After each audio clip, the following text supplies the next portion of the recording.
Hello friends, नमस्कार, जय हिंद, राधे राधे। मैं हिमांशु स्वागत करता हूं आपके अपने स्टडी प्लेटफॉर्म परिवर्तन द एडु हब में।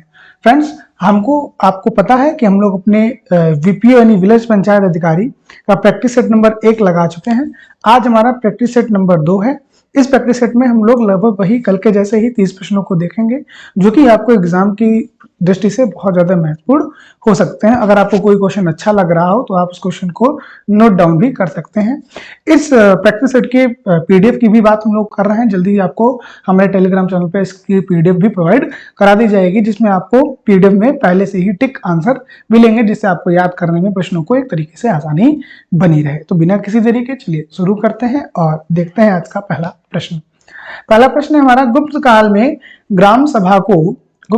ग्राम सभा को मध्य भारत में क्या कहा जाता था। यानी जो गुप्त काल में जो मध्य भारत में जो ग्राम सभा थी उसको क्या कहते थे? मंडली कहते थे, पंचमंडली कहते थे, समूह मंडली कहते थे या न्याय मंडली कहते थे। तो इसको फ्रेंड्स कहा जाता था हमारा पंच मंडली, यानी ऑप्शन नंबर बी जो है वो एकदम करेक्ट हो जाएगा। इसको कहा जाता था पंच मंडली।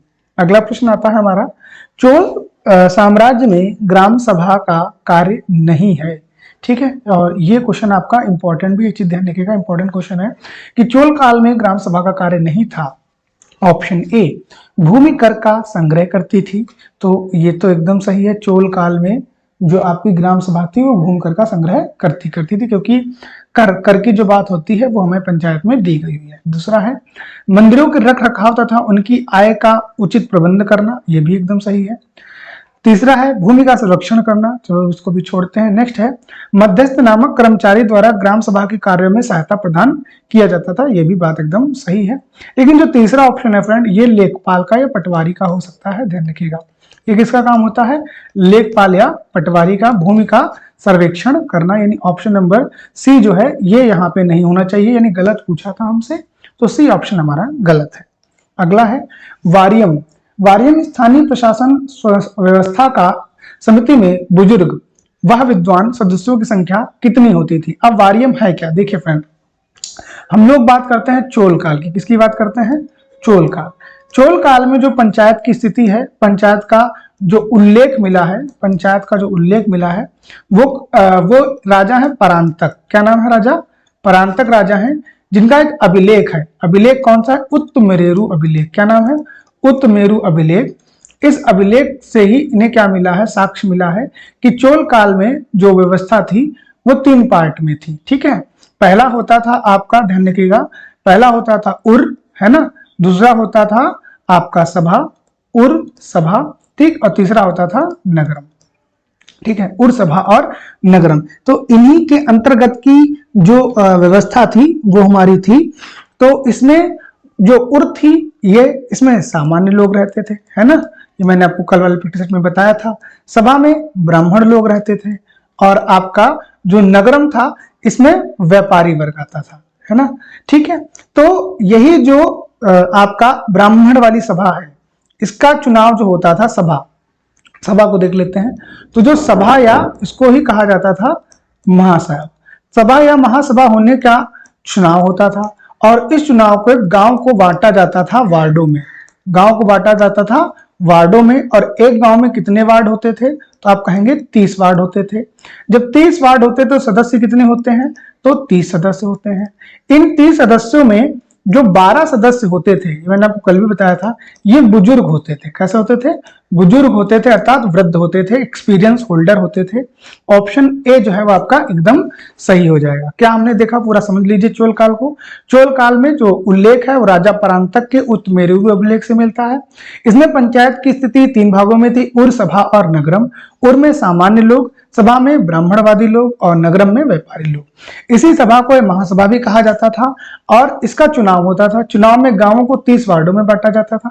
30 वार्डों से 30 अलग अलग सदस्य निकल के आते थे, जिनमें से 12 सदस्य बुजुर्ग होते थे। पूरा क्वेश्चन मुझे लगता है आपको क्लियर हो गया होगा। अगला आते हैं, चौथा नंबर है, विजयनगर शासन में मेला ग्राम कितने ग्राम आते थे? यानी मेला ग्राम में कितने ग्राम आते थे? 48, 30, 50 या 20। यानी विजयनगर साम्राज्य में जो मेला ग्राम है फ्रेंड, उसमें लगभग 50 ग्राम आते थे, क्योंकि विजयनगर साम्राज्य में प्रशासन की जो सबसे छोटी इकाई थी, अगर बात करेंगे आप प्रशासन की जो सबसे छोटी इकाई जो थी वो हमारी, ध्यान रखिएगा, वो उरिया ग्राम थी, उरिया ग्राम थी। तो इन्हीं उरिया ग्रामों को मिलाकर मेला ग्राम बनता था और लगभग 50 ऐसे ग्राम बनाकर आपके मेला ग्राम बनते थे। ऑप्शन सी जो है एकदम सही हो जाएगा आपका। अगला है, मुगल प्रशासन में पटवारी का क्या कार्य होता था? ग्राम प्रधान की सहायता करना, एकदम सही बात है, ठीक है। ग्राम के मुकदमे को सुनना, नहीं भैया, विकल्प ए सही है, विकल्प ए और बी दोनों सही है। तो इस हिसाब से तो ऑप्शन सी जो है इसमें ज्यादा बढ़िया बनेगा, विकल्प ए सही है। अब ग्राम के जो मुकदमे सुनने का काम है फ्रेंड, ये चौधरी करता है ना, घड़ा चौधरी बने के कहते हम लोग ऐसे, तो चौधरी करता है। मतलब मुगल काल में देख लीजिए, कल हमने आपको बताया भी था, आज भी देख लीजिए। मुगल काल में जो आपकी व्यवस्था है वो भी 3 भागों में थी। ज्यादातर पंचायत किसी थी 3 भागों में ही देखने को मिली है। सबसे पहला जो पद आता था वो आता था मुकद्दम का फ्रेंड। किसका आता था? मुकद्दम का। मुकद्दम के बाद कौन होता था? चौधरी होता था। और चौधरी के बाद में कौन आता था? पटवारी या लेखपाल आता था। तो ये जो भूमि का सर्वेक्षण का काम हो गया, ठीक है, ये सब पटवारी देखता था। न्याय व्यवस्था, मुकदमे सुनना, ये सब चौधरी वर्ग देखता था। मुकद्दम पूरा प्रशासन संभालता था। तो इस हिसाब से पटवारी का कार्य ग्राम प्रधान की सहायता करना है, जबकि ग्राम के मुकदमे सुनने का काम चौधरी का है, ठीक है। तो 5वें का ऑप्शन नंबर सी जो है वो सही रहेगा। नेक्स्ट है, विजयनगर शासन में गांव की सबसे बड़ी इकाई क्या थी? नाडु, बलनाडु, मेलग्राम या इनमें से कोई नहीं। तो गांव की जो सबसे बड़ी इकाई थी फ्रेंड वो थी नाडु। ध्यान रखिएगा, ये सबसे बड़ी है। लेकिन वही आपसे अभी सबसे छोटी हम लोगों ने चर्चा की थी। सबसे छोटी इकाई क्या थी? जैसे चोल काल में सबसे छोटी इकाई उर थी, उसी हिसाब से उर या ग्राम ये सबसे छोटी इकाई थी विजयनगर साम्राज्य में। अगला है 7वां नंबर, मुगल शासन व्यवस्था में गांव के प्रति भूमि एवं चारागाह भूमि पर किसका अधिकार होता था? फ्रेंड्स देखिए, आप लोगों के लिए इतने अच्छे सारे प्रश्न लाए जा रहे हैं, तो आप कोशिश करिएगा वीडियो को लाइक करके चैनल को सब्सक्राइब जरूर कर दीजिएगा, अपने दोस्तों तक इसको जरूर पहुंचाइएगा। आपका एक व्यू और एक लाइक हम लोगों के लिए बहुत ज्यादा मोटिवेशन लेके आता है, जिसको वीडियो बनाने में हमारी बहुत ज्यादा हेल्प करता है। हम लोग बहुत मन से उसको काम करते हैं। जब थोड़ा सा व्यूज कम आता है तो थोड़ा हम लोगों का भी मोरल डाउन हो जाता है, थोड़ा मन कभी कभी नहीं करता है यार कोई देख नहीं रहा है, लेकिन कभी कभी फिर मोटिवेशन ये भी मिलता है कि कुछ लोग तुमको देख रहे हैं, चलो उनके लिए ही कैसा कुछ काम किया जाए, है ना। तो कोशिश करिए, थोड़ा सा आप हम लोगों की हेल्प करिए, हम लोगों को चैनल को आगे बढ़ाइए थोड़ा सा। जितना आप ज्यादा इसको प्रमोट करेंगे उतना अच्छा कंटेंट हम लोग आपके लिए लाने में सहायता करेंगे। तो 7वां नंबर है, मुगल शासन व्यवस्था में गांव की प्रति भूमि एवं चारागाह भूमि पर किसका अधिकार होता है? तो जो प्रतिभूमि नहीं होना चाहिए, यहाँ पे थोड़ा सा सही कर लेते हैं, ये प्रतिभूमि नहीं, ऐसी प्रतिभूमि बोला जाता है जो खाली पड़े रहती हैं। तो जो प्रतिभूमि या चारा भूमि होती हैं उन पे किसका अधिकार होता है? ग्राम समुदाय का, राज्य का, ग्राम के मुखिया का, उपयुक्त में से कोई नहीं। तो वो जो होता है फ्रेंड, ये होता है राज्य का, ठीक है। ये राज्य का आपका होता है, राज्य उसी हिसाब से इस पे काम कराता है। आप आजकल आप देख भी रहे होगे, नहीं का तब ये ग्राम सभा की जमीन है या चारागाह की जमीन है, इसको आप मत खरीदिए, ठीक है। नेक्स्ट है, ग्राम पंचायत का रिकॉर्ड कौन संभालता है? ग्राम सभा, सचिव, जिला परिषद या खंड विकास अधिकारी? तो ग्राम सभा के जितने रिकॉर्ड हैं ये सचिव जी ही संभालते हैं। आप लोगों ने पंचायत वेब सीरीज देखी होगी, इसमें आपने सचिव जी को देखा होगा। तो सचिव जी जो हैं वो ग्राम सभा के सभी रिकॉर्डों को संभाल कर रखते हैं। अगला आता है, ग्राम पंचायत व ग्राम सभा की बैठक बुलाने और जो भी निर्णय होते हैं उसका रिकॉर्ड कौन रखता है? अभी हम लोगों ने देखा कि जो जितने भी रिकॉर्ड हैं ये सब ग्राम सचिव रखता है। ध्यान रखिएगा, ऑप्शन नंबर जो आपका सी है वो एकदम सही रह जाएगा। ये सब रिकॉर्ड रखना है ना, रिकॉर्ड रखना, मध्यस्थता करना, ये सब काम जो होता है ये सब सचिव जी का ही होता है, ठीक है। चलिए आगे देखिए, नेक्स्ट है क्वेश्चन नंबर 10 है, ग्राम पंचायत की आमदनी के स्रोतों में शामिल है। अच्छा, ऑप्शन नंबर 1 घरों व बाजारों पर लगाए जाने वाले कर की राशि। तो भैया ये तो बिल्कुल शामिल है, कर तो हम लोग लेते ही लेते हैं। विभिन्न सरकारी विभाग द्वारा चलाई गई योजनाओं की राशि जो जनपद व जिलों से आती है, ये भी एकदम सही है। समुदाय के काम के लिए मिलने वाला दान, ये भी सही है। यानी ऑप्शन 1, 2 और 3 तीनों सही है। पहला सही, पहला और दूसरा सही, पहला और तीसरा सही। तो डी वाला ऑप्शन एकदम करेक्ट हो जाएगा इसमें। तो हम लोग यहाँ पे साइड में लिख देते हैं सभी सही है भैया, ठीक। ये सभी सही है। ये पंचायत के जो विषय दिए गए हैं, पंचायत की अनुसूची नंबर 11 अनुसूची में 11वीं अनुसूची में आपको 29 विषय दिए गए हैं। कितने विषय दिए गए, ध्यान रखिएगा, 29 विषय दिए गए हैं। उन्हीं विषयों से आपका यह प्रश्न बना है, जिसमें ये 3 विषय भी आपके आते हैं कि सरकारी योजनाओं से मिलने वाला लाभ, समुदायों से मिलने वाला दान, और घर बाजारों पे लगाया जाने वाला आपका टैक्स। ठीक है, आगे आइए। नेक्स्ट है, एक पंचायत के अधिकार क्षेत्र में रहने वाले सभी वयस्क की सभा क्या कहलाती है? ग्राम सभा, पंचायत समिति, ग्राम पंचायत या उपयुक्त सभी? तो एक पंचायत, दो इन्होंने बता दिया, एक पंचायत के अधिकार क्षेत्र में रहने वाले वयस्क, वयस्क का मतलब यहां से फ्रेंड वो लोग हैं जिनकी उम्र 18 वर्ष है और उससे अधिक है, 18 वर्ष या उससे अधिक है, ऐसे लोगों को क्या बोला जाता है? ऐसे लोगों को बोला जाता है ग्राम सभा। ठीक, ग्राम सभा बोली जाती है। ठीक, ऑप्शन नंबर ए जो है वो एकदम सही हो जाएगा। यानी वोटर लिस्ट में जिनका जिनका नाम होता है, एक तरीके से आप ऐसे कह सकते हैं, ग्राम सभा का मतलब है वो ग्राम के वो लोग जिनका वोटर लिस्ट में नाम होता है, वोटर लिस्ट में नाम होता है, उन्हीं को हम लोग वयस्क या ग्राम सभा बोलते हैं। 12 नंबर है, पंचायत के सदस्यों को खाली जगह भी कहा जाता है? सरपंच, ग्राम सभा, पंच या फिर इनमें से कोई नहीं? तो पंचायत के जो सदस्य होते हैं फ्रेंड, उनको पंच कहा जाता है। क्या कहा जाता है? पंच। और इनकी संख्या जो है, ये चीज आप ध्यान रखिएगा, अच्छा क्वेश्चन है, इनकी जो संख्या है ये न्यूनतम 7 और अधिकतम 17, यानी 7 से 17 के बीच हो सकती है।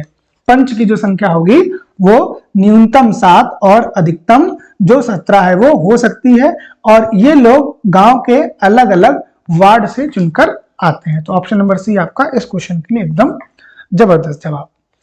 13 नंबर क्वेश्चन है, अच्छा आराम से पढ़ते हैं इसको। निम्नलिखित कथनों पर विचार करिए। अच्छा, पहला है ऑप्शन ए कि पंचायती राज व्यवस्था में ग्राम पंचायत कोई बात दूसरा स्तर क्षेत्र का पंचायत होता है जिसे क्षेत्र समिति कहा जाता है। कुछ समझ नहीं आया, थोड़ा फिर से पढ़ लेते हैं। पंचायती राज व्यवस्था में ग्राम पंचायत के बाद होगा, यहाँ पे बात नहीं होगा, यहाँ पे बाद होगा। बाद दूसरा स्तर क्षेत्र पंचायत का होता है। अच्छा, ग्राम पंचायत के बाद में दूसरा स्तर जो होता है वो क्षेत्र पंचायत का होता है, जिसे क्षेत्र पंचायत समिति भी कहते हैं।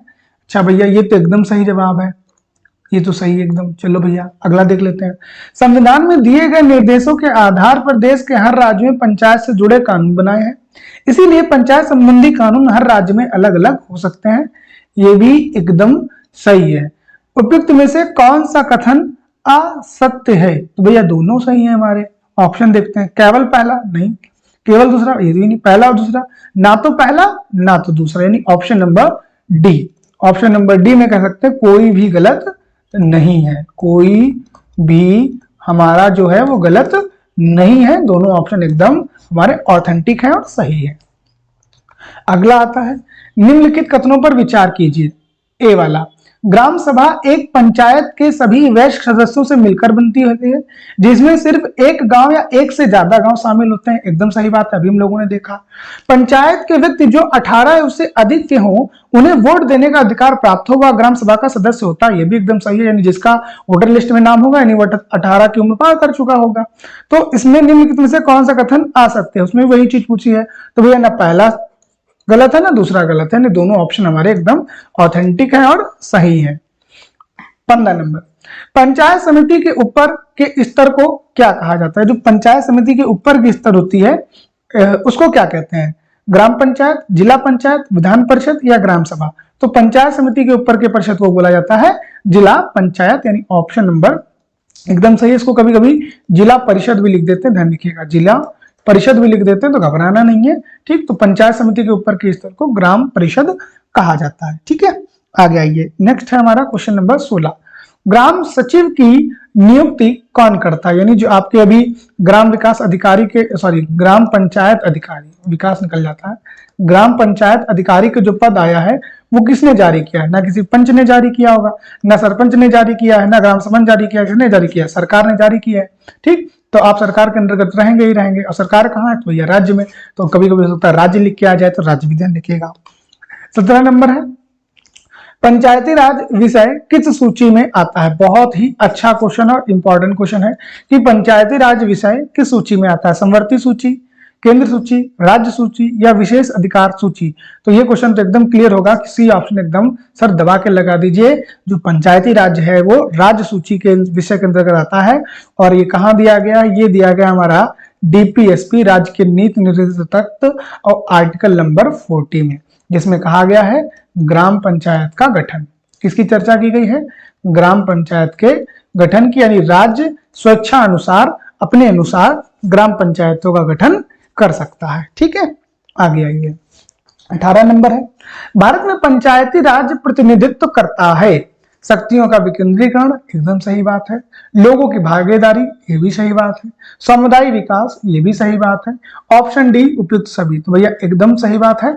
सभी चीजों का भारत में जो पंचायती राज है वो प्रतिनिधित्व करता है, क्योंकि पंचायती राज का अर्थ ही है फ्रेंड स्थानीय स्वशासन।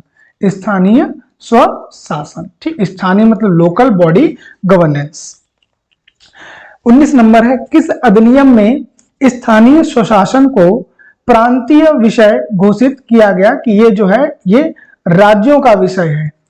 भारत सरकार अधिनियम 1935, भारत सरकार अधिनियम 1919, भारत सरकार अधिनियम 1909 या उपयुक्त में से कोई नहीं। कल हम लोगों ने क्वेश्चन में देखा था तो 1919 में इसको हस्तांतरित विषय घोषित किया गया था। हस्तांतरित विषय घोषित किया गया था, यानी जिसपे केंद्र भी अपना क्या कर सकती है, कानून बना सकती है। लेकिन 1935 के अधिनियम से इसको प्रांतीय विषय घोषित किया गया, यानी इस पे सिर्फ और सिर्फ राज्य जो है वो अपनी स्वेच्छा अनुसार कानून जो है वो बना सकती है। अगला है, भारत के संविधान में पंचायती तथा नगर पालिकाओं से संबंधित संशोधन 73वें और 74वें में संवैधानिक संशोधनों के समय भारत का प्रधानमंत्री कौन था? बहुत अच्छा क्वेश्चन है। भारत का प्रधानमंत्री जो है जब ये हुआ है और कब हुआ है? 73 और 74, ये दोनों 1992 में है। ठीक है, तो 92 में कौन था? इंदिरा गांधी प्रधानमंत्री जी थी, राजीव गांधी जी थे, पीवी नरसिम्हा राव थे या बीपी सिंह थे? तो आप कहेंगे सर उस समय थे पीवी नरसिम्हा राव। हालांकि राजीव गांधी ने भी प्रयास किए था 64वां संविधान संशोधन जो है जो इन्होंने प्रस्तुत किया था, लेकिन ये पारित नहीं करा पाए थे राज्यसभा से, लोकसभा में पारित हो गया था। लेकिन नरसिम्हा राव जी जो है इन्होंने पारित भी करा लिया था और पेश भी कर दिया था। अगला है 21 नंबर, निम्नलिखित में से कौन पंचायत से संबंधित नहीं है? राज्य निर्वाचन आयोग पंचायत का चुनाव को संपादित करेगा, एकदम सही बात है भैया। 74वां संविधान संशोधन आगे देख लेते हैं, सभी पंचायत का कार्यकाल 5 वर्ष निर्धारित होगा, ये भी एकदम सही बात है। किसी पंचायत के भंग होने से इच्छा मन के अंदर, इच्छा नहीं भैया, क्या गलत लिख दिया है, 6 माह के अंदर, 6 माह के अंदर नया चुनाव कराया जाएगा, ये भी एकदम बात सही है। जो ऑप्शन बी है बच्चा, ये आपका गलत है। ये इसमें जो संविधान संशोधन है वो 73वां है, पंचायत का 73वां है, पंचायत का कौन सा है? 73वां। और जो 74वां है फ्रेंड ये नगर पालिका का है। किसका है? नगर पालिका से संबंधित है, ध्यान रखिएगा। ठीक है, तो ये ऑप्शन डी पे थोड़ा देख लीजिए। अगर देखिए कार्यकाल 6 माह से कम का बचता है तो चुनाव कराने की आवश्यकता नहीं पड़ती है, फिर नया कार्यकाल में ही कराया जाता है। लेकिन अगर 6 माह से ज्यादा का टाइम है तो चुनाव कराया जाता है। ठीक है, आगे पंचायती राज में महिलाओं को 50% आरक्षण देने वाला पहला राज्य कौन था? बिहार, असम, हिमाचल प्रदेश या केरल? तो भैया ये गट्स है किसपे? बिहार के अंदर, जिसने महिलाओं को 50% जो है पंचायती राज व्यवस्था में अधिकार आरक्षण का दिया है। वैसे अभी तक है कितना? तो 33% तो देना ही देना है, ये तो कंफर्म है ना, ये संवैधानिक है कि 33% आपको देना ही देना है। लेकिन कुछ राज्य हैं अपनी इच्छा अनुसार 50% दे सकते हैं। नेक्स्ट है, पंचायत में 50% महिलाओं का आरक्षण किस राज्य में लागू नहीं है? आंध्र प्रदेश में लागू है सर, झारखंड में बिल्कुल लागू है, कर्नाटक में भी लागू है, बिहार में भी लागू है, भी हम लोग देखा। गोवा में लागू नहीं है सर, गोवा में 50% आरक्षण नहीं, सिर्फ 33% ही आरक्षण जो है वो लागू है। अगला ये, कौन सी समिति पंचायती राज व्यवस्था से संबंधित नहीं है? बहुत अच्छा क्वेश्चन है। कौन सी समिति पंचायती राज व्यवस्था से संबंधित नहीं है? के संथानम समिति, जीवी के राव समिति, अशोक मेहता समिति, एलएम सिंघवी समिति? तो इन्होंने संवैधानिक दर्जा प्रदान किया, इन्होंने पंचायत के 2 स्तर को बताया है और इन्होंने पंचायत को बिना जड़ की घास या वित्त विभाग की या जिला आयुक्त की भी बात की है। के संथानम समिति जो है फ्रेंड ये हमारे पंचायत से संबंधित नहीं है, ऑप्शन ए जो है वो सही है। तो भैया ये किससे संबंधित है? तो ये भ्रष्टाचार के लिए बनाई गई एक समिति थी, भ्रष्टाचार की समिति है। कस्तूरी रंगन संथानम समिति भ्रष्टाचार की समिति है। कब बनी है? तो आप कहेंगे सर बनी है 1962 में। किसने बनाई थी? तो प्रधानमंत्री कौन थे?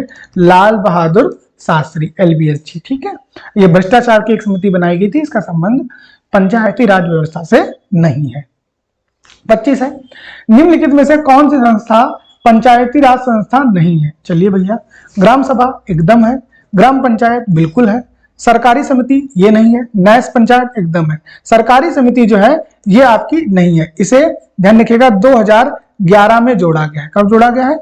2011 में संविधान में जोड़ा गया है। ये हमारे पंचायत से संबंधित नहीं है। एक हमारा संशोधन है 57वां संविधान संशोधन, उसके अंतर्गत सन 2011 में इसे जो है जोड़ा गया था। ठीक है, चलिए आगे आइए। 26 नंबर क्वेश्चन है, विकेंद्रीकरण प्रणाली की सिफारिश किसने की थी? विकेंद्रीकरण ना, जिसमें मैंने आपको बताया था, आपको गांव, प्रखंड या ब्लॉक, फिर जिला, फिर राज्य, फिर केंद्र, ऐसे करके जो विकेंद्रीकरण की बात है ये किसने की थी? सी राजगोपालाचारी, JB कृपलानी, बलवंत राय मेहता या अशोक मेहता? तो आप कहेंगे सर ये की थी हमारे बलवंत राय मेहता ने। इन्होंने ही बताया था कि पंचायत में कितने स्तर होने चाहिए, कि 3 स्तरीय पंचायती व्यवस्था होनी चाहिए। इसीलिए बलवंत राय मेहता जी को शिल्पीकार बोलते हैं। अगर आपसे कभी पूछा जाए कि पंचायत का शिल्पीकार किसे कहा जाता है, तो वो कहा जाता है श्री बलवंत राय मेहता जी को। ये समिति भी गठित की गई थी, कब गठित की गई थी? तो सन 1957 में, और दिसंबर 1957 में ही इन्होंने अपनी रिपोर्ट जो है वो प्रस्तुत कर दी थी, जिसमें बताया था कि पंचायतों में भारत में 3 स्तर होना ही होना चाहिए। अगला आता है क्वेश्चन नंबर 27 है, 11वीं अनुसूची में दर्ज विषय नहीं है। कौन सा ऐसा विषय है जो 11वीं अनुसूची में नहीं है? कुल 29 विषय हैं, ठीक, जो कि पंचायत के कार्यों का उल्लेख करती हैं, पंचायत के कार्य या शक्ति का उल्लेख करती हैं। ठीक है, कौन सा है? पेयजल एकदम है, पुस्तकालय भी है, परिवार कल्याण भी है, अग्निशमन सेवाएं नहीं है। ये किसका विषय है? ये नगर पंचायत का विषय। किसका है? नगर का पंचायत का विषय, जो 18 विषय अनुसूची नंबर 12 में दिए हैं। किसमें दिए हैं? अनुसूची नंबर 12 में। उसी के अंतर्गत ये विषय आपका अग्निशमन यानी जो फायर ब्रिगेड सेवाएं हैं वो आती है। आगे है 28 नंबर, अल्पसंख्यकों के लिए पंचायत में आरक्षण का प्रावधान, अल्पसंख्यकों के लिए पंचायत में आरक्षण का प्रावधान किस राज्य में है? आंध्र प्रदेश, कर्नाटक, केरल या पश्चिम बंगाल? तो ये बच्चा आपका कहाँ है? आंध्र प्रदेश में है। अगला आते हैं 29 नंबर है, समुदाय विकास कार्यक्रम की शुरुआत कब की गई? इसी से तो पूरा पंचायती डिपेंडेंट है, इसको तो पहले होना चाहिए क्वेश्चन को। तो समुदाय विकास, चलो कोई नहीं, जब आए तब सवेरा। समुदाय विकास कार्यक्रम की शुरुआत कब की गई? 2 मार्च 1947, 2 मार्च 1950, 2 अक्टूबर 1952, 2 अक्टूबर 1951। तो ये की गई फ्रेंड 2 अक्टूबर 1952, 2 अक्टूबर 1952 सामुदायिक विकास। इसी की समीक्षा करने के लिए ही बनाई गई थी बलवंत राय मेहता समिति। ठीक है, तो किसके सहयोग से चलाया गया? तो आप कहेंगे सर ये चलाया गया है अमेरिका के सहयोग से, अमेरिका के सहयोग से। ठीक है, और किस फाउंडेशन ने हमारी मदद की थी? फाउंडेशन कौन सा था? तो आप कहेंगे सर एक फोर्ड नामक संस्थान है, उस फाउंडेशन की सहायता से इसको पंडित जवाहरलाल नेहरू जी ने चलाया था 2 अक्टूबर 1952 को। इसका मेन काम क्या था? इसका जो मेन काम आप कहेंगे सामुदायिक विकास का, तो ग्रामों का संपूर्ण विकास, इनका काम यही था कि गांवों का संपूर्ण विकास किया जाए। लेकिन ये पूरी तरीके से फेल रहा क्योंकि उपयुक्त साधन नहीं थे। ठीक, लोगों ने इस पर ध्यान भी नहीं दिया। आगे आते हैं 30 नंबर क्वेश्चन है, इटावा परियोजना का संबंध किससे है? बहुत बढ़िया क्वेश्चन है। इटावा परियोजना, इटावा पायलट प्रोजेक्ट, इसको कभी कभी ऐसे भी पूछ दिया जाता है, इटावा पायलट प्रोजेक्ट। ये भी आप ध्यान रखिएगा क्योंकि बहुत बार इस नाम से भी पूछा गया है। कहाँ पड़ता है? तो आपका आंसर उत्तर प्रदेश में। और सुना तो होगा ही भैया, यादवों जी का गढ़ है इटावा, मैनपुरी, है ना। तो पूछा गया है इटावा परियोजना का संबंध किससे है? ग्रामीण विकास, औद्योगिक विकास, शहरी विकास या जनजातीय विकास? तो ये संबंध है फ्रेंड इसका ग्रामीण विकास में। हुआ क्या था कि सन 1948 में इटावा पायलट प्रोजेक्ट लाया गया था, और इसे जो लागू किया गया था वो वहां के 64 गांवों में लागू किया था। 64 गांवों में इसको लागू किया था। पायलट प्रोजेक्ट का मतलब होता है फ्रेंड कि किसी भी एक योजना को लागू करना, मतलब छोटे स्तर पे अगर वो सक्सेस रहती है फिर उसको बड़े स्तर पे लेके आना। ठीक है, तो यहाँ पे हमारे ये जो 30 क्वेश्चन है पंचायत प्रैक्टिस सेट 2 के वो समाप्त होते हैं। तो इसकी जो पीडीएफ है वो हम लोग अभी क्रिएट करा रहे हैं। वीडियो 1 की पीडीएफ है ना, और वीडियो 2 की पीडीएफ लगभग एक में ही कंबाइन करा देंगे आपको, और उसी में स्टार लगवा देंगे आपके आंसरों में। जिससे आपको आसानी रहेगी उसको पढ़ने में। तो मिलते हैं नेक्स्ट वीडियो में। कमेंट करके जरूर बताइएगा कि आपको वीडियो कैसा लगा। आपका एक कमेंट हमारे लिए बिल्कुल एक दवाई के जैसे ही होता है, जो हमारा पूरा बुखार और ठीक कर देता है। ठीक है, तो आप लोग अपना ध्यान रखिए, पढ़ाई करते रहिए। आप लोगों का बहुत बहुत धन्यवाद।